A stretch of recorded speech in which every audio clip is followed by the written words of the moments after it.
로얄 럼블 96 초기 계획에서는 서바이버 시리즈 여성부 경기에서 홀로 생존에 성공하며 눈도장을 찍었던 아자콩이 엘런드라 블레이즈와 WWF 위민스 챔피언십 매치를 치를 예정이었으나 2달 전인 1995년 12월 엘런드라 블레이즈가 WCW로 이적하면서 계획 자체가 취소된 것은 물론 WWF는 여성 디비전 자체를 사실상 없애버렸다.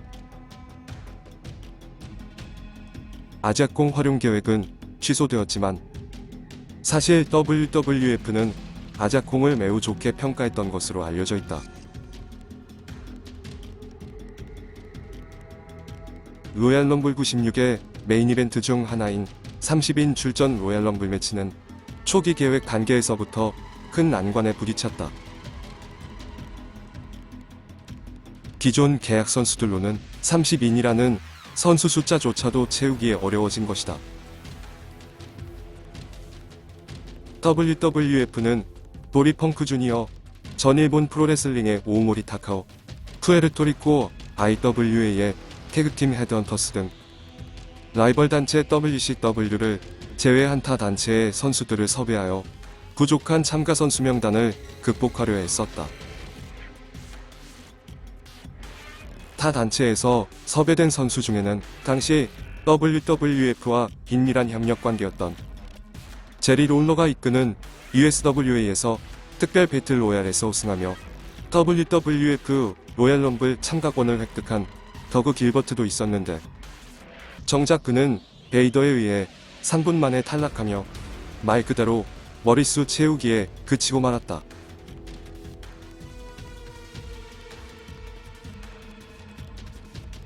일본이나 푸에르토리코와의 교류는 당시 신일본 프로레슬링과 적극적인 협력 관계에 있던 라이벌 단체 WCW를 의식한 결과이기도 했다.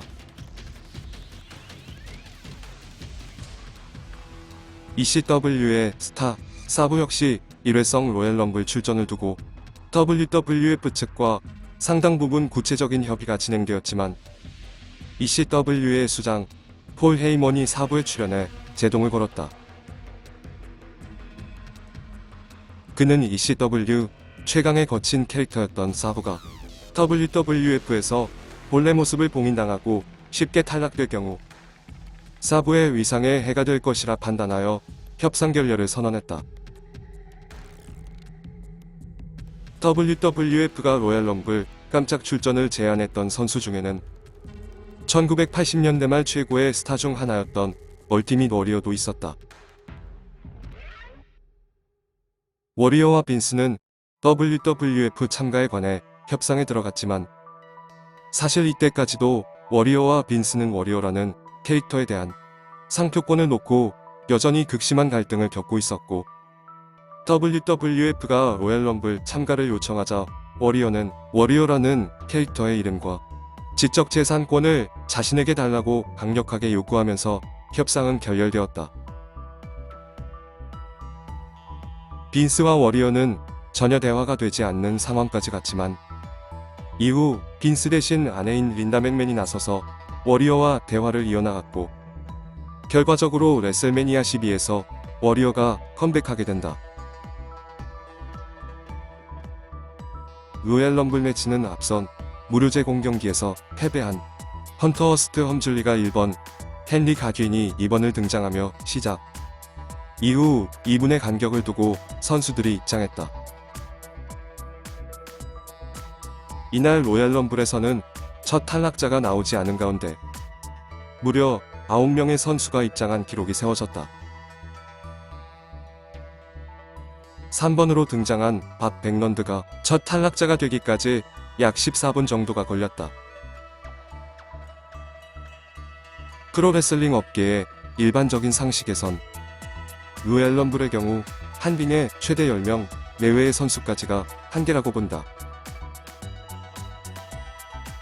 그 이상이 되면 선수들끼리의 움직임에 제한이 생기게 되고 관객들의 시선이 지나치게 분산되며 비주얼적으로도 지저분하고 한눈에 명확하게 장면들이 눈에 들어오지 않게 되기 때문이다.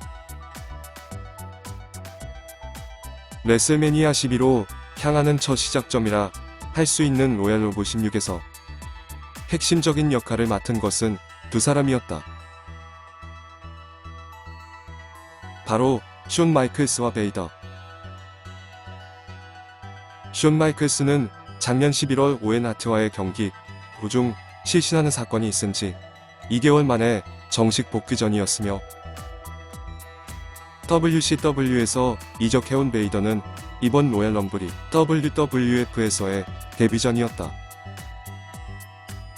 이날 13번으로 비교적 앞 번호를 받고 등장한 베이더는 1955년 5월 14일 콜로라도주 덴버 출신으로 데뷔는 1985년 AWA에서 했지만 역시 그를 유명하게 만든 것은 1987년 12월 도쿄 양국국 기관에서 펼쳐진 안토니오 이노키와의 시합이었다. 그날 일본 데뷔전을 앞두고 있던 베이더는 경기가 취소되었다는 얘기를 듣고 대기실에서 맥주를 마시고 취해 있다가 급하게 이노키와의 시합이 다시 결정되자 그대로 링으로 나가서 3분 만에 이노키를 박살냈고 객석에서는 폭동이 일어났다.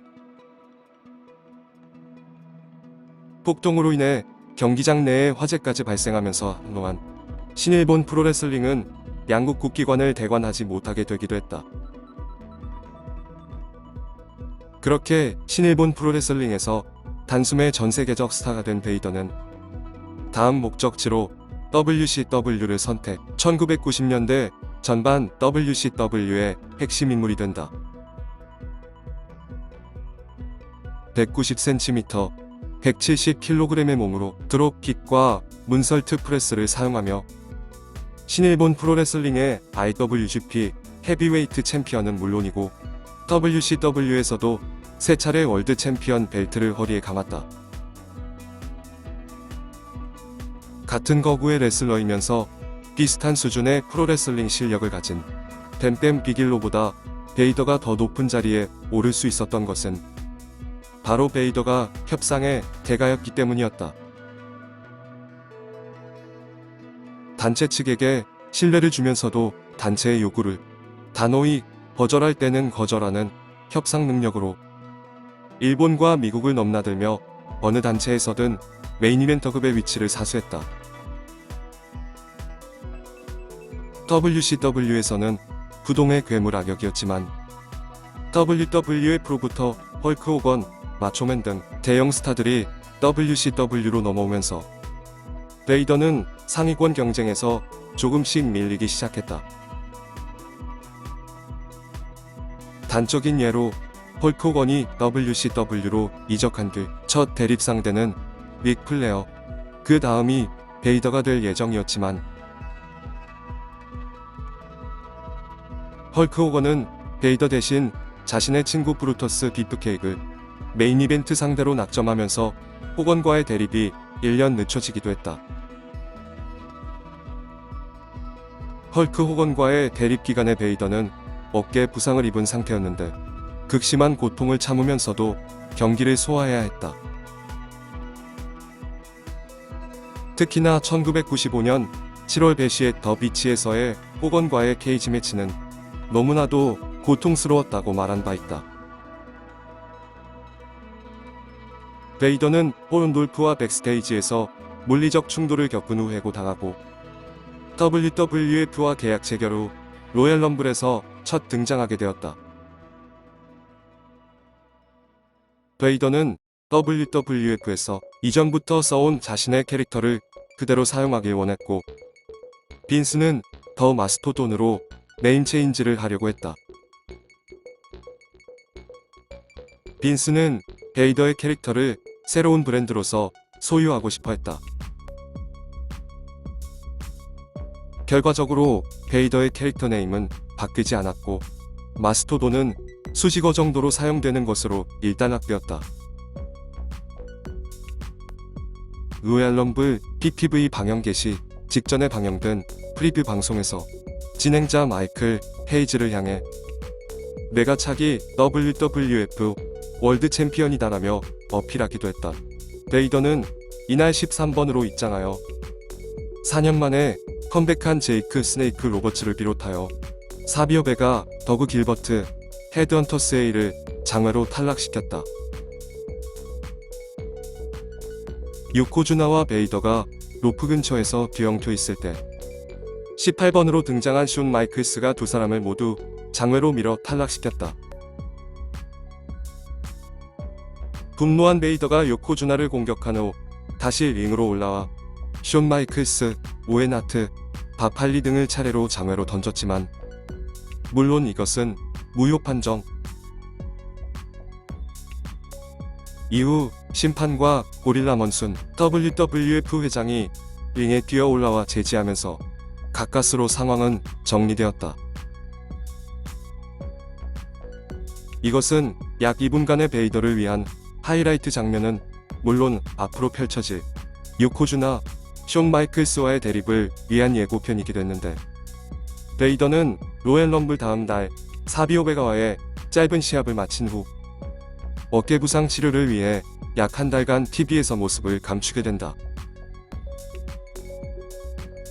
사실 베이더는 당시 6개월 정도의 치료 기간이 필요했지만 WWF로서는 얇아진 로스터로 인해 당장 베이더를 활용해야 했기에 2월에 급히 복귀시켰으며, 이로 인해 베이더는 시합에 많은 제약이 있었다. 이렇게 로얄 럼블 전반부의 핵심 인물이 뉴페이스 베이더였다면 후반전의 주인공은 말할 것도 없이 숀 마이클스였다.